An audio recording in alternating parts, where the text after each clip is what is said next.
Hello, everyone. And today we are back with some Samuel Hanagid. So, first off, this will be the last video for about a week or two. I have a few things I need to take care of for the next week, and I will be away from my computer. Thank you all for your support, and let's do some poetry. Your years are asleep. Your years are asleep. Their fortunes wheel a dream. Best, my friend, to shut your eyes and ears. God grant you strength and leave the hidden things around you to one who's good with clues. Bring me wine from a cup held by a girl who excels on the lute, a mature vintage made by Adam or new from Noah's fields. Its hue like living coral and gold its bouquet.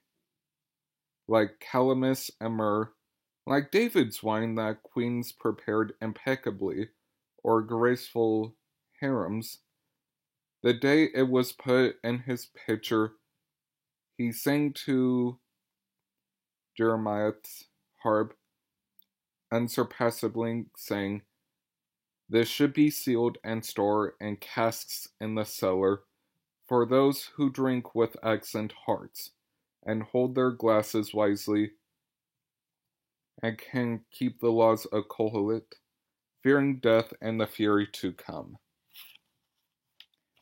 The next is Sad Friend.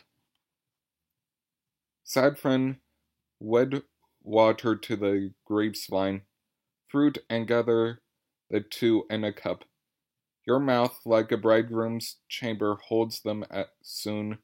They'll swell in your head and suddenly in your heart give birth to joy. The next poem is How I Help the Wise. And he recited a poem in which he boasts and offers an excellent description of wine. Have you heard how I help the wise and the elders on their paths to perfection, and the God-fearing boys so fine to behold and so young and their brothers? I ordered a court prepared for a party and said, "Let's spend the day sweetly. We'll drink in honor of the parting to come. Grief awaits each in his halting. Friendship and energy are sisters. Death and departure twins." So they came to the cushions threaded with scarlet and splendid embroidery, and flasks and bowls full of nuts. In reach of philanthropists like us, under the cedars were doves flirted fluttering pairs, and the furrows filled with the wine of clouds, and drank and sent forth their secrets, and we were at ease, hearts unstubborn and free. Then I sent for Jubal's son, who rushed with his harp and perfect lute, and I cradled my flask, cut like an almond and studded with jewels. I called for my family, which came for their vine son and the vineyard's heir. In its pitchers deprived of light, like Tamar in her widowhood, wronged by the law, and the brimming womb they emptied was boneless. The vintage prisoner of 2 years in the dark heart of the pitcher was free. It had age and torn and time worn away at its skin, though its eyes was bright as a boy's blush. It was fragrant, though not with frankincense, and seasoned, although without herbs. It looked like fire, though it poured like water, and was folly embodiment. Though it gathered the wise, it was lightning with showers to follow. Not the flash of the false alarm, they poured it across their bodies by night. and went out wise from the cloak of their darkness. While a glow was imposed on the brightness of day, they winked, looking up to the heavens, and they held it, though it moved their lips, though not by threats or strength of arm. It spoke within them, although it was still, and had the guest list skipping like fawns or gazelles. At once they felt their wisdom flee, and their knowledge taken captive entirely, and their eyes went dim, as it addressed the ambassador, and frivolously swayed the swages with its richness, bouquet, and savor.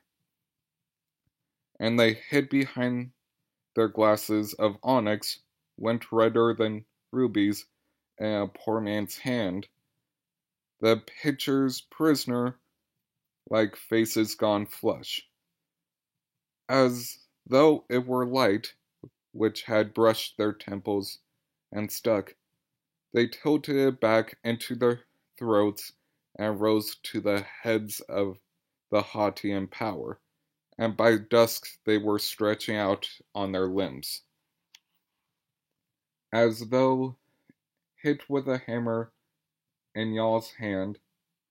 At dawn, when they woke, not a one could rise or raise his head, as though their feet no longer had toes, nor their backs the spines to prop them. And they said, "Who are you, and what is this?"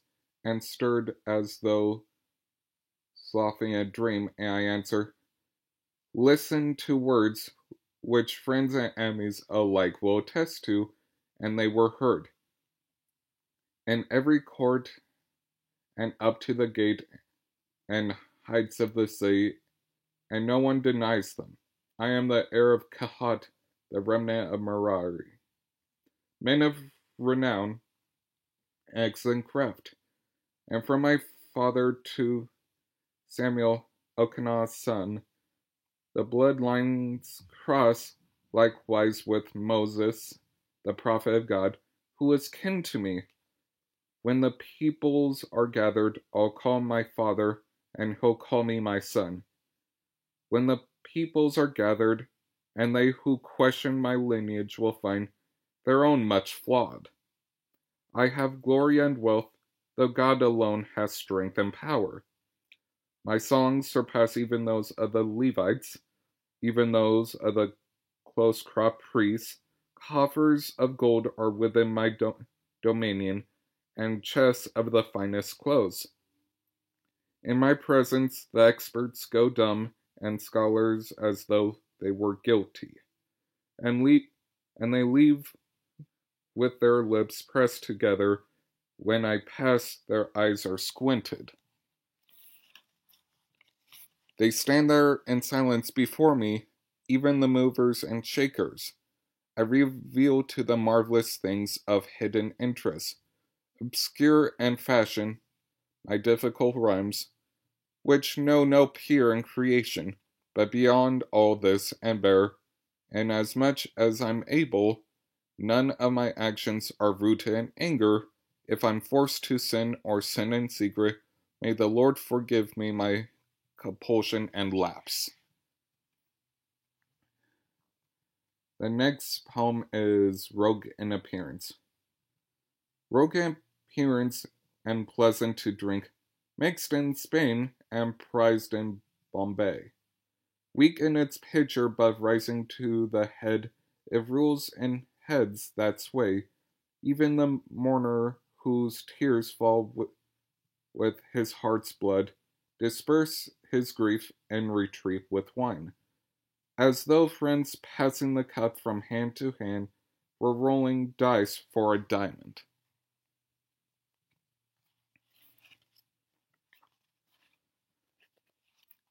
Take the crystal. Take the crystal cup from the fawn, it scraped blood like fire, flashing through hail.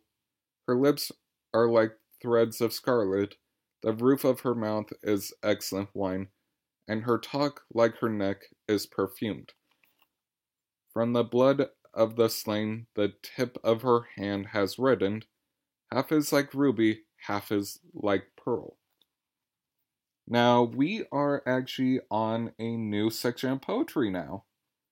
This next one is from Ben Michelet, which means after Proverbs.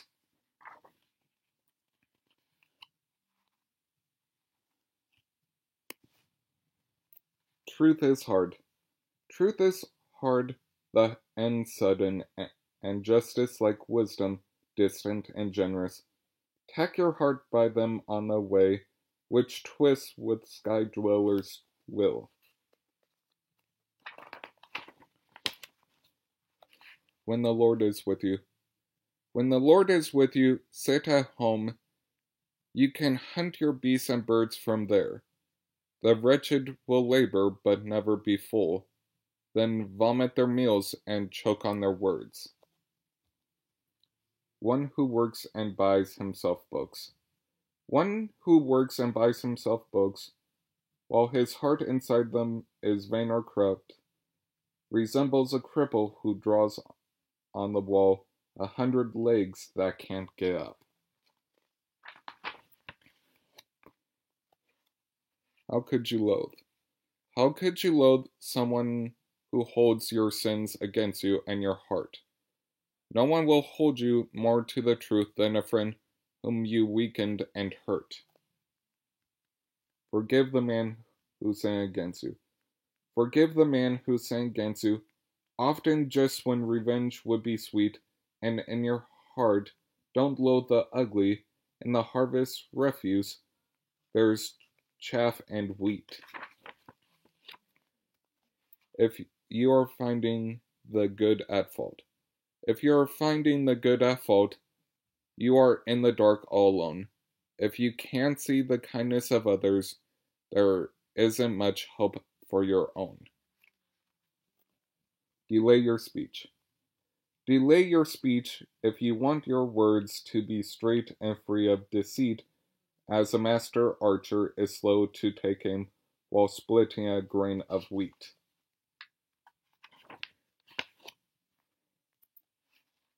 I'd suck bear poison from the viper's mouth. I'd suck bear poison from the viper's mouth and live by the basilisk's hole forever, rather than suffer through evening with boars fighting for crumbs from their table. If you don't have the power to pay, if you don't have the power to pay back the cruel, forget what they did while you hurt to your image, but perhaps you're a hero and can give revenge, then atone for their sins with your courage. He who lingers at the court of the king. He who lingers at the court of the king and puts up with a minister's stomping and noise, and isn't provoked by the scandals he sees, and oils his words, find his ways eased when he leaves. In business, don't get involved. In business, don't get involved with a man who tells all he knows. If he can't keep track of a word, how could you trust him with gold? If you shame a man. If you shame a man for flaws he shows you, but keeps well hidden from others, how could your heart not likewise disgrace you for the flaws of your own that you'd smother? People welcome the rich. People welcome the rich with deference, respect, and credit, but scorn the poor and charge them with crimes they didn't commit.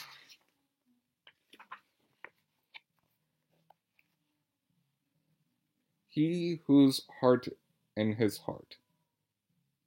He whose heart in his heart is raised, although in public he isn't well known. The Lord lives in invisible ways as others will when they are shown. If you leave a long-loved friend, if you leave a long-loved friend today in disgust, you'll be like a man destroying a building that took him a year to raise from dust.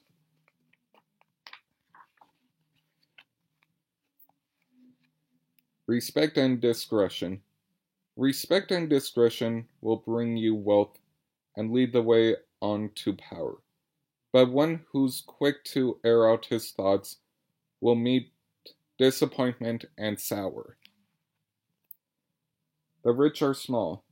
The rich are small in number, and the brilliant likewise are few, and the number of each is further reduced when they step side by side into view.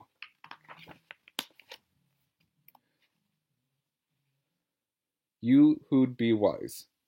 You who'd be wise should inquire into the nature of justice and evil from your teachers, seekers like yourself, and the students who question your answer. When you are desperate. When you are desperate, write the lines back to sustenance, but don't use others or envy them. The envy will weigh on your heart, not theirs.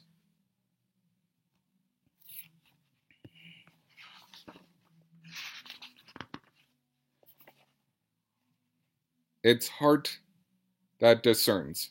It's heart that discerns between evil and good, so work to develop your heart. How many are there who heartless destroy to think their destruction a start? And we will leave there a little early. Have a good rest of your weekend.